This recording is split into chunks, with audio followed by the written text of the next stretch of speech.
How's it going, guys? My name's Addison. Welcome to Be Shifted. Today, I'm going to be replacing the shocks on this 2004 Jeep Grand Cherokee, and I'm going to be working on these headlights, getting them restored with my buddy, That Detail Guy. I'm going to have a link to his Instagram in the description. Let's get shifted.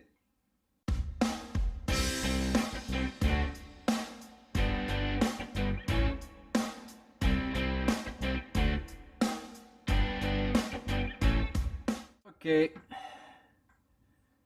so what we're doing here is I have my socket wrench on the thread part here because when I turn this nut, the entire unit turns. So in an effort to prevent that and break the nut loose, I need to have something to keep the spindle from turning. So see, now my nut is coming loose.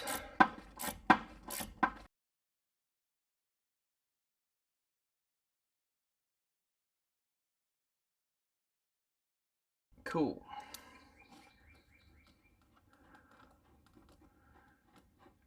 So now that frees up the top of the shock. For when I take up my lower bolts, it'll just come right back down through that hole. Okay, so you can see we have the bottom of our shock here. This is a 13 millimeter. Up top, the upper securing nut was a 15 millimeter.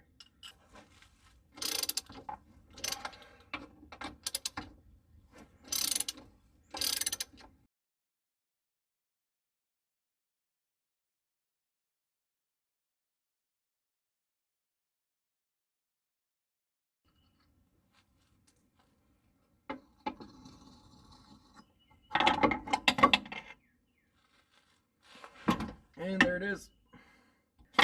Alright, I'm going to knock out the other side. I'll get back with you when I'm putting this all back in.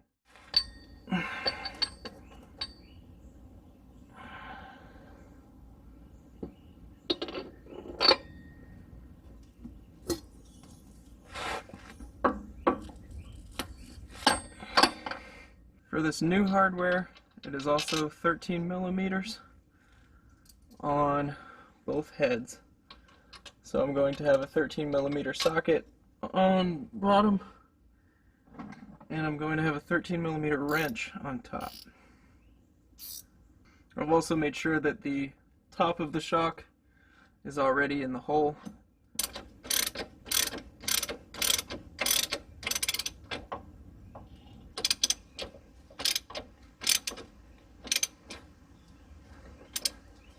Alright, that's on. Let's go up top. Okay, up top here we don't have a socket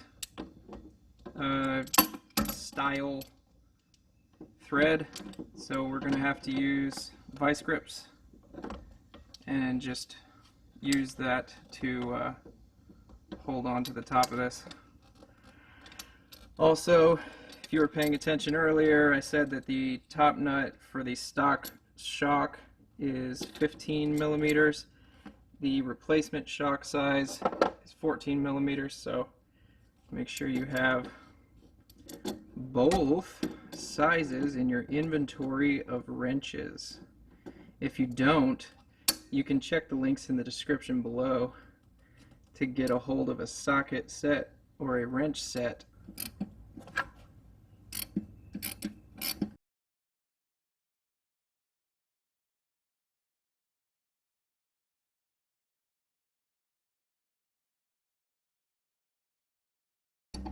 Okay,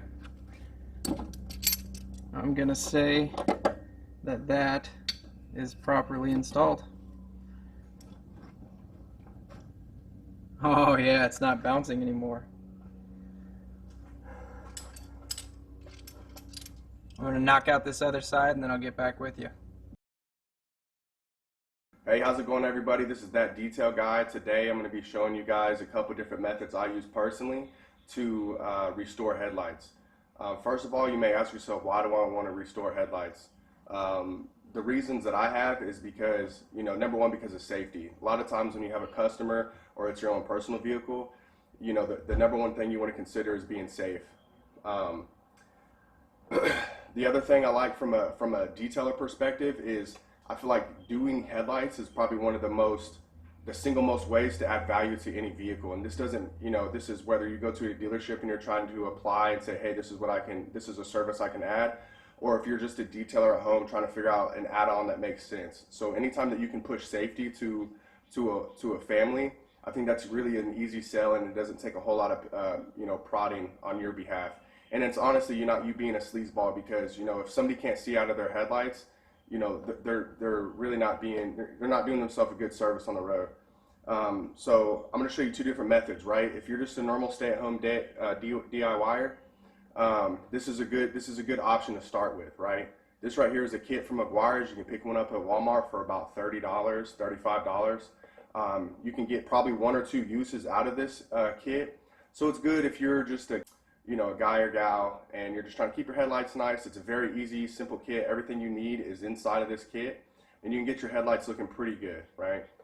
The other method that I have, and you can get these individually for about the same price, and the big difference is, now you can do 3, 4, you probably do 20 cars off of this same type of kit, right? So you have the Plastic X, which is, there's a small bottle of it inside of the kit that you buy. This is just a large bottle. It's basically just a polish. And then you actually have the headlight coating, which we'll be showing you guys how to use that at the end. And see, the best thing about this, together, this is only probably about 17 bucks. Now you're only halfway there on your kit. Obviously you can see that, this is a pretty large amount of product, right? And then the last thing that you're gonna wanna have is your, if you have your dual action polisher, or you could probably even use a rotary polisher. So my thing is, if I'm doing a video, I don't want to bring out a $300 polisher and be like, hey, DIY dad, like this is what you should use to do your headlights. This is an option. This is something that I use because I have the tools and I get a lot of use out of this tool. So that's what justified the purchase to me. So that's kind of what I have. Now we can just show you kind of the methods that we use, and that's about it. Hey, so step one, you're always going to make sure that you clean the infected area, right? Just like you're treating any wound or whatever, right? This car is hurt right now. We need to bring it back to life. So here we go. We've got some purple power. You can use, I like to use super clean. Some people like this. Any degreaser, any soap, you can do whatever you want to do. You just want to make sure that that area is clean before you start sanding and doing everything that we're going to do in the next steps.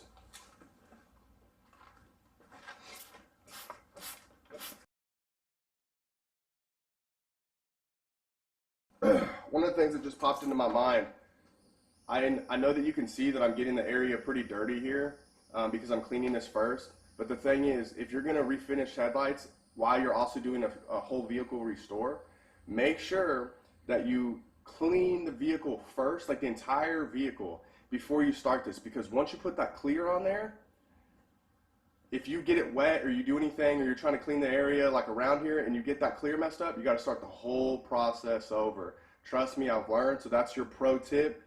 Clean the vehicle first, detail the vehicle first, do what you got to do, right? Then we'll come and restore this. And then all you got to do at the end is we'll throw some cleaner on there. We'll clean up the bumper, because you're going to see, you're going to have some fading, some drip marks and stuff like that. So we can clean this area, with some cleaners, but you don't want to be trying to do a whole vehicle detail. Basically, the first step is you're going to take your strongest sandpaper. So that's going to be your 1000 grit. In the kit, they have this really nice foam application, and you just kind of attach it there, right there. It's a kind of a hook and loop application. If you aren't using the kit and you're doing the more expansive multi-car kit that I'm going to basically show you how to build out, you're just going to grab your 1000 grit paper like this. And normally what I do is I kind of half it, really just because you're trying to stretch your dollar out as much as you can, right? So you're just going to go in half like this, go in half again, and now you have two different sides that you can sand this vehicle down with. So I'll kind of show you what this looks like, and we'll go from there. So the whole time that you're sanding, please keep in mind that you're going to keep the area wet. So that's what's in this bottle is just soap and water. Really want to lather up the area. You can't, this is just soap and water. There's no reason not to, right?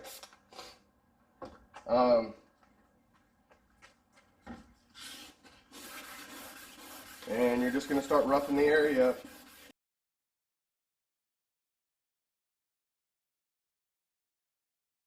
And then we're going to dry it, check it out. and then I'll probably I'll move to the 3000 grit.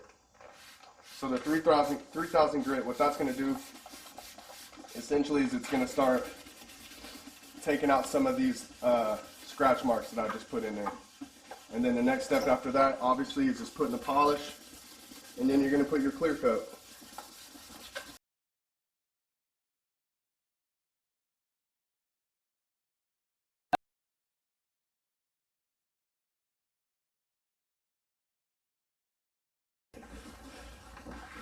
Yeah. So you guys can see, starting to come in. Alright, so I'm going to try to use the polishing that comes in that kit. Honestly, it's just easier. I can do this wirelessly. So we'll kind of see how it goes, and if I feel like I need to step up to my dual action polisher, then I will. And don't forget, guys, be shifted. So what you're going to kind of do, just like any standard polishing, you're just going to blot the area, get the stuff on there. You're not going to have as much control as you would with a dual action polisher. Oh, but that headlight though, Yeah. it looks so good.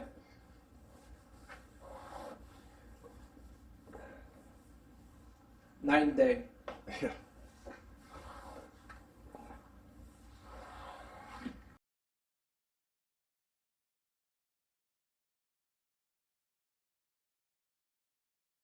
Yeah, so I'll say so far the mother's kit looks a lot better. Yeah, a lot better made for sure. And I'm going to switch over to this one from this point. So, what we're talking about right now, I know you can't see our faces. We're talking about this kit, the mother's new lens kit. You have a puffy foam ball, which is not that wool where it's going to throw.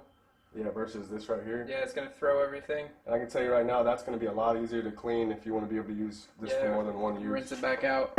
Also, in this kit, you have this is a Velcro thing. So everything comes off of this. You have sandpaper. Sandpaper that'll stick to this with hook and loop, and then you have your 3000 grit pad that you just stick onto there. So having this tool right here, you can use this for a ton of different applications. This is going to be probably a 3-inch wide pad. Yep. So you can definitely get replacements that are not Mother's branded versus this. Once this one's hit, I think that you're done. I don't think that you can no, I reuse don't think this. you can take that off. So honestly, thumbs up to the Mother's new lens kit. And we're going to try their For Light's plastic polish.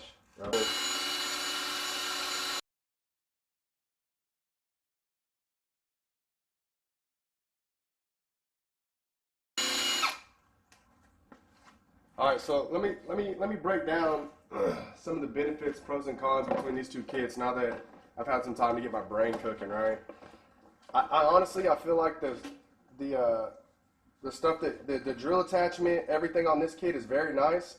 One of the biggest things, I can't really speak to the differences between the polishes because they look pretty similar, honestly. But one of the biggest things I noticed that this kit has is it has a sealant. You're going to want to seal your work after you're done. Just like when you polish the outside of a vehicle, you want to seal your work, or else you just expose the paint or the headlights to the outside elements by taking off that factory film that was oxidized, or that factory, when you're doing the other polishing. And you got to be able to put that back in there. So honestly, my pro recommendation would be to probably buy this kit, and then right next to it is going to be this Meguiar's headlight coating. I think this right here would be a pretty deadly duo. All right, here it is. With those nice headlights, looking good. You can see we have our new shocks in there. Very nice. This car has had a good life, and we hope that it will go to a good house when it is time. There's some other things you might see this thing on the channel a little bit more, getting it prepped for sale.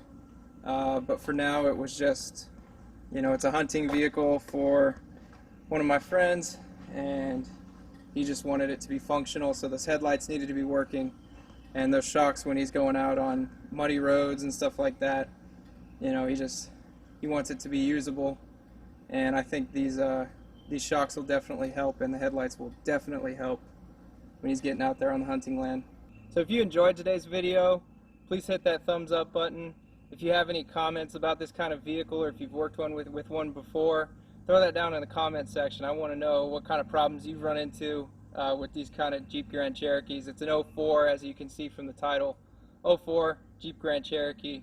And if there are some common things that you've seen, throw it down in the comments. I mean, I'd love to be able to tell my buddy, like, hey, I know this is going to be a common problem you're seeing coming up. So anyway, check the links in the description if you liked any tools or products that we used in this video. And again, go check out That Detail Guy. His links are in the description to his Instagram and his Facebook page. Thank you for your time, and I hope you were shifted.